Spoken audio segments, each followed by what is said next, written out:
हे परम मंगलमय परात्पर अखिलेश्वर अकारण करुणा वरुणालय भक्तवांछा कल्पतरु भक्त वत्सल शरणागत वत्सल दीन बंधु दया सिंधु। हे भगवान नटवर नागर, हे भगवान राधा मोहन, हे राधा रमण लाल, आपके श्री चरणों में बारंबार दंडवत प्रणाम करते हुए आपकी प्रिया बरसाने वाली श्री राधा रानी सरकार को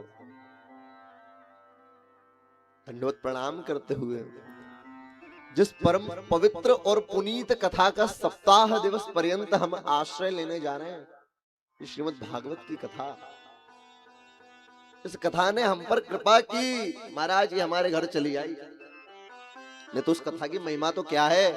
भाग्योदयेन बहुजन्म समर्जितेन तत्सत्संगमं चलवते पुरुषो यदा वै, जब अनेक जन्मों के पुण्य उदय होते हैं तब जाकर के भागवत की कथा के पांडाल में आकर बैठने का सौभाग्य, बैठने का तो प्राप्त हो जाता है, लेकिन कथा कराने का सौभाग्य तो महाराज कोटि अर्थात करोड़ों जन्म के पुण्य के उदय हो चुके हैं आपके, जो आप इस दिव्य कथा के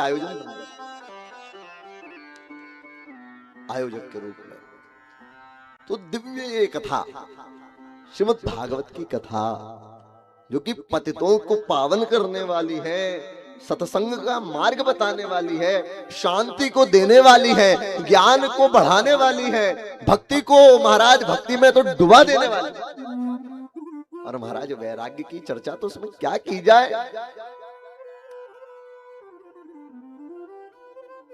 यदि एक बार श्रीमद् भागवत की कथा ध्यान से श्रवण कर ली जाए 7 दिन, तो महाराज भक्ति ज्ञान और वैराग्य से तो मनुष्य अपने आप ओतप्रोत हो जाएगा, उसमें तो डूब जाएगा और फिर निकलना असंभव है। कथा को क्या कहा गया? आलय कहा गया, अर्थात समुद्र है कथा। दिव्य कथा ऐसी दिव्य दयामयी प्रेम की मूर्ति श्रीमद् भागवत की है। पतित पावनी गंगा को बारंबार दंडवत प्रणाम करते हुए जिन बाबा सिद्धेश्वर महादेव की दिव्य कृपा से, जिनके प्रांगण में बैठकर ही हम ये दिव्य कथा श्रवण कर रहे हैं, मेरे बाबा विश्वनाथ के स्वरूप सिद्धेश्वर भगवान को बारंबार प्रणाम करते हुए, मां भगवती, मेरी मां नवदुर्गा, मेरी मां खेड़ापति, प्रणाम करते हुए मां को और विशेष प्रणाम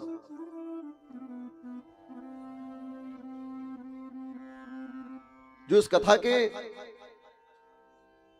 प्रधान यजमान के रूप में हमारे बीच में बैठे हुए हैं। देखिए, शरीर जाता है, आत्मा तो हमेशा सदैव नित्य मुक्त शुद्ध है। आत्मा जीते जी भी मुक्त हो सकती है, लेकिन उसके लिए प्रयास करना पड़ता है। तो प्रधान यजमान के रूप में मेरे परम आदरणीय मेरे फूफा जी स्वर्गीय श्री अशोक कुमार तिवारी जी, आदरणीय बुआ मेरी कमला तिवारी जी, आपको प्रणाम करते हुए इस कथा के परीक्षित दोनों दंपत्ति भैया, हमारे श्रेष्ठ भैया भाभी जी, और आदरणीय देवेंद्र फूफा जी, आदरणीय विनीता बुआ जी, नहीं वो वाले फूफा जी का नाम कुछ और भी नाम है, एक और फूफा जी का नाम क्या है, सुरेश तिवारी जी, गुड्डू महाराज, तो आपको भी बारंबार प्रणाम करते हुए, अनीता बुआ जी आपको प्रणाम करते हुए।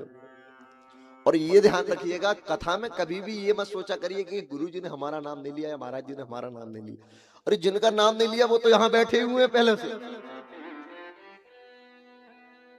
आप लोग तो महाराज हृदय में विराजने वाले, नाम लेने से कुछ नहीं होता। अरे आप लोग निमित्त ना होते तो क्या ये कथा यहाँ हो पाती? नहीं हो पाती। तो पधारे हुए और फूफा जी की माता जी, उनको बारंबार प्रणाम करते हुए, विशेष प्रणाम उनको भी, चूंकि वृद्धों का आशीर्वाद शास्त्रों में सबसे बड़ा बताया गया। सबसे बड़ा कोई कार्य है तो वृद्धों का आशीष है, जो कि बड़ी मुश्किल से प्राप्त होता। नहीं तो कलयुग में तो महाराज लोग वृद्धों को घर से निकाल देते। तो ऐसे परम आदरणीय दादी जी आपको प्रणाम करते हुए, और सभी आप विराजे हुए श्रोता जो कि अलग अलग स्थानों से पधारे हुए हैं, यजमान परिवार अर्थात और कोई नहीं, हम ही यजमान परिवार हैं। हम भी यजमान परिवार में शामिल हैं आपके साथ। तो आपका यजमान परिवार की ओर से हम बारंबार स्वागत करते हैं, वंदन करते हैं, अभिनंदन करते हैं। आपने बड़ी कृपा की। पूज्य पिताजी, माताजी, आपको बारंबार प्रणाम करते हुए, आदरणीय फूफा जी श्री कैलाश चतुर्वेदी जी एवं बुआ जी को भी मेरा प्रणाम। किरण चतुर्वेदी जी, श्रीधाम वृंदावन से पधारे हुए पूज्य श्री मनीष जी चाचा जी, आपको भी प्रणाम।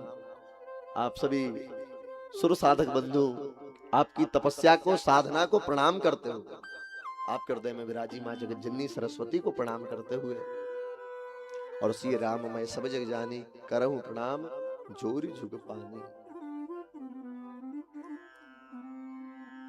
सभी को प्रणाम करते हुए, और हमारे दादाजी अम्मा जी पधारे हुए हैं। अम्मा दादाजी कहाँ विराजे हैं भैया?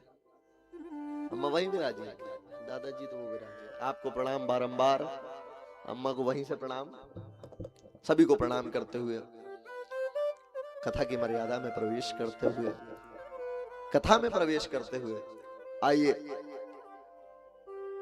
भगवान की दिव्य कथा को श्रवण करें। कौन सी कथा? श्रीमद् भागवत की दिव्य कथा, जो कि मैंने आपको बताया आपके अनेक जन्म के पुण्योदय हो गए, जो आप कथा के पंडाल में बैठे हुए हैं, तो बड़ी कृपा है। ऐसी दिव्य कथा, इसकी महिमा का गायन प्रथम दिवस बताया गया, और उसकी महिमा का गायन तो महाराज कहावत है, छोटे मुंह बड़ी बात। हम लोगों में सामर्थ्य ही नहीं है कि श्रीमद् भागवत की कथा के महिमा का गायन हम ठीक ठीक कर पाए, क्योंकि ये तो वो श्रीमद् भागवत कथा है जो कि परमहंसों की संहिता है, जो कि महाराज स्वयं क्या है, तेनेयम वांगमयी मूर्ति प्रत्यक्षा वर्तते हरे, जो स्वयं भगवान की वांगमयी प्रतिमूर्ति है। श्रीमद् भागवत की कथा कैसे है? तो महाराज इसको देखना है तो श्रीमद् भागवत की पोथी को उठाइए, और उसमें आप देखिएगा काली जो स्याही होती है, उस स्याही द्वारा श्रीमद् भागवत के मंत्रों को, जो अक्षर होते हैं, जो श्लोक हैं, लेकिन महाराज संहिता है, संहिता में मंत्र होते हैं। तो महाराज उस दिव्य कथा, उस श्रीमद् भागवत की कथा के रूप में, काले अक्षर के रूप में, वो काला कृष्ण, ये काला कृष्ण श्रीमद् भागवत में ही विराजमान। और इतनी महिमा नहीं है भागवत की, जब भगवान श्री कृष्ण